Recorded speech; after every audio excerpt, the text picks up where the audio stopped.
క్రీస్తునందు ప్రియమైన సహోదరి సహోదరులకు యేసుక్రీస్తు నామములో శుభములు. దేవుని యొక్క నూతనమైన కృప మీకు కలుగును గాక.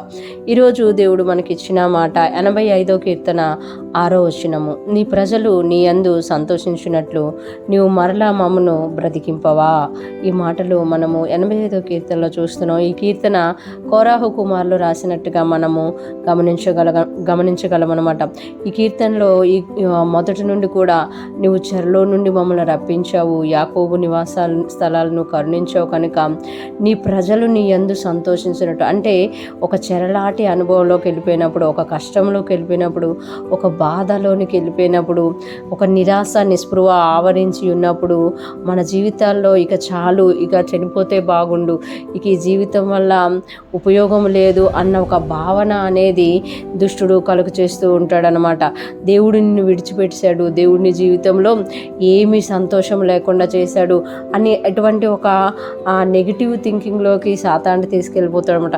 కానీ ఎప్పుడైతే మనము ఇలాగ కాదు, నా దేవుడు నాకు ఏదైనా చేయగలడు, సమస్తము ఆయన ఉన్నాడు అని ఎప్పుడైతే మరలా మనము ఆశ కలిగి దేవుని దగ్గరికి వస్తామో, దేవుడు మనల్ని బ్రతికించే దేవుడు. ఎప్పుడు కూడా దేవుడు ఒక కష్టం తీసుకొస్తాడేమో, అనుమతిస్తారేమో, కానీ ఆ కష్టమును అనుమతించడంలో ఆయనకు ఒక ఆలోచన ఉంటుంది, ఒక ఉద్దేశము ఉంటుంది. మనము పాత నిబంధనలు కానీ క్రొత్త నిబంధనలు ఏ భక్తుల జీవితంలో చూసినా కూడా ఆ కష్టము వారిని ముంచేసినట్టుగా మనం చూడంగానే ఆ కష్టంలో నుండి వారి బయటికి వచ్చి అనేక మందికి ఆశీర్వాదకరంగా ఉన్నట్టు మనము చూడగలం. కోరహు కుమారులు కూడా అదే ఉద్దేశంతో ఇక్కడ అన్నారు కదా, నీ ప్రజలు నీ యందు సంతోషించినట్టు.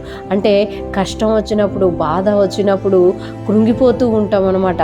అందుకు నీ ప్రజలు నీ యందు సంతోషించినట్లు, నువ్వు దేవుడుగా ఉన్నావు, నీ దగ్గరికి వాళ్ళ కష్టం ఉన్నా బాధ ఉన్నా మేము ఎక్కడికి వెళ్ళక నీ దగ్గరికే వస్తున్నాం కాబట్టి నీ ప్రజలు నీ యందు సంతోషించినట్లు, నీ ప్రజలు నీ యందు ఆనందించినట్లు, నీ ప్రజలు నీ యందు ఉల్లసించినట్లు నీవు మరలా మమ్మను బ్రతికింపవా. మరలా మమ్మను బ్రతికింపంటే కష్టాల చేత బాధల చేత మేము చనిపోయి ఉన్నాము.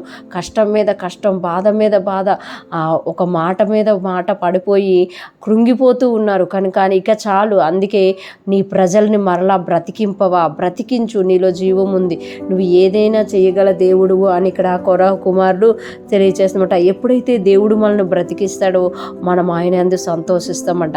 బ్రతికించడము అని అంటే ఏదైతే నిన్ను కృంగదీస్తుందో, ఏదైతే నిన్ను ఇక చాలు అనేటట్టుగా చేస్తుందో, ఏదైతే నిన్ను భయపెడుతుందో దాని మీద నీకు జయమివ్వడమే ఇక్కడ బ్రతికించడం అంట. నీ ప్రజలు నీవు మరలా బొమ్మను బ్రతికింపవా, నీ యందు మేము సంతోషించేటట్టు ఉల్లసించేటట్టు నీవు మరలా మమ్మల్ని బ్రతికించు. నువ్వు మమ్మల్ని నీ కష్టంలో నుండి బయటికి తీసుకురా, నీవు మమ్మల్ని నీ శోధనలో నుండి బయటికి తీసుకురా. నువ్వు అలా బయటికి తీసుకొచ్చినప్పుడు మేము బ్రతికినట్టే, మేము ఈ ఒక్క విషయంలో మేము దేవుడు సహాయం పొందుకుంటే ఈ గట్టెక్కినట్టేనండి అంటారు. అంటే దేవుడు ప్రతి విషయాన్ని చూస్తున్నామట. ఈరోజు ఫ్రెష్ మన్నా వింటున్న ప్రతి ఒక్కరూ జ్ఞాపకం చేసుకోవాలి, కోరహు కుమారులు వెళ్ళినట్లుగానే మీరు కూడా ఏదైనా కష్టం గుండా వెళ్తున్నారేమో, బాధ గుండా వెళ్తున్నారేమో, ఇబ్బంది గుండా వెళ్తున్నారేమో, కోరహు కుమారులు చేసినట్టే మీరు కూడా దేవుడిని అడుగుతున్నారేమో, ప్రభువా నీ అందు నేను సంతోషించినట్లు, నీ అందు నేను ఆనందించినట్లు, నేను సాక్ష్యం చెప్పుకునేటట్టు నువ్వు మరలా నన్ను బ్రతికించు, నువ్వు మరలా నన్ను ఈ పరిస్థితి నుండి బయటికి తీయని కోరహు కుమారులకు సహాయం చేసిన దేవుడే. ఆ కీర్తనలో చివరికి చూస్తే దేవుడు సహాయం చేసినట్టుగా చూస్తాము. అలాగే దేవుడు మీ జీవితంలో కూడా సహాయము చేయబోతున్నమాట. ఆయన కృపను మీరు చూడబోతున్నారు. ఆయన మీ ముందు నడిచి మీకు మార్గాల్ని సరళం చేయడం మీరు చూడబోతున్నారు. అటువంటి గొప్ప కృపలను ఇచ్చిన దేవునికి స్తుతులు కలుగునుగాక. మరలా మనం ఆయన యందు ఆనందిస్తూ ఆయనలో ముందుకు సాగిపోదుముగాక. ఆమేన్.